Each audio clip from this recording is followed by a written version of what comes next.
Hi നമസ്കാരം, ഞാൻ സൈന്ധവിയാണ്. നമ്മളിവിടെ കേൾക്കാറുണ്ട്, രണ്ട് മലകൾ തമ്മിൽ ചേർന്നാലും രണ്ട് ഡാഷ് തമ്മിൽ ചേരില്ല എന്നൊരു പഴഞ്ചൊല്ല് നമ്മളെല്ലാവരുടെയും കേൾക്കാറുണ്ട്. പക്ഷേ ഇവിടെ തലയും മലയും ഒന്നല്ല കാര്യങ്ങൾ. രണ്ടാണുങ്ങൾ തമ്മിൽ ചേർന്നാലും പ്രശ്നങ്ങളാണ് നമ്മൾ കാണുന്നില്ലേ. അതിപ്പോൾ നമ്മുടെ ബിഗ് ബോസിൽ നടക്കുന്നതാണ്. കാരണം നമ്മൾ പൊതുവെ കണ്ടുകൊണ്ടിരിക്കുന്നതാണ് ഈ ബിഗ് ബോസിനകത്ത് നടക്കുന്ന ഈ കലക്ക് വെള്ളത്തിൽ വെള്ളം പിടിക്കുന്ന കുറച്ച് ടീമുകൾ.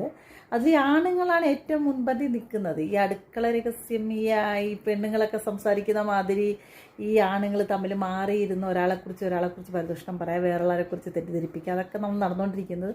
അതിൽ മുൻപന്തി നിൽക്കുന്നതാണ് അക്ബർ അലിഖാൻ, അതുപോലെ നമ്മുടെ അപ്പാനി ശരത്ത്, പിന്നെ നമ്മുടെ അതിൽ എടുത്തു പറയാം ആര്യ, പിന്നെ ഒരാളുടെ പേരും കൂടെ ഉണ്ട്, പിന്നെ നമ്മുടെ ഷാനവാസ്, പിന്നെ ഒരു ഒരു ചങ്ങാതി ഉണ്ട്. ആ പുള്ളിനെ ഞാൻ കൂട്ടുന്നില്ല, പക്ഷെ എന്നാലും ഇടയ്ക്കിടയ്ക്ക് പുള്ളി നടക്കുന്നുണ്ട്. പക്ഷേ ഈ പെണ്ണുങ്ങളുടെ സ്വഭാവം ഇപ്പം ആണുങ്ങൾക്കായിട്ടാണോ മാറിയത് എനിക്ക് ചെറിയ ഡൗട്ടുണ്ട് കേട്ടോ. കാരണം അപ്പം നമ്മൾ ഈ തലയും മലയും ഒക്കെ അങ്ങ് വിട്ടേക്കണം. അപ്പം അതൊന്നും അല്ല ചേരാത്തത്. നാലാണുങ്ങൾ തമ്മിൽ ചേർന്നാലും പ്രശ്നങ്ങൾ തന്നെയാണ്. അപ്പം അതൊക്കെ കാണണമെങ്കിൽ നമ്മൾ നേരെ ബിഗ് ബോസിലോട്ട് പോയാൽ മതി. എല്ലാം കറക്റ്റായിട്ട് നമുക്ക് കാണാം. അപ്പോൾ എനിക്കിന്ന് ഇതാണ് പറയുള്ളത്. Okay, bye bye, Tata.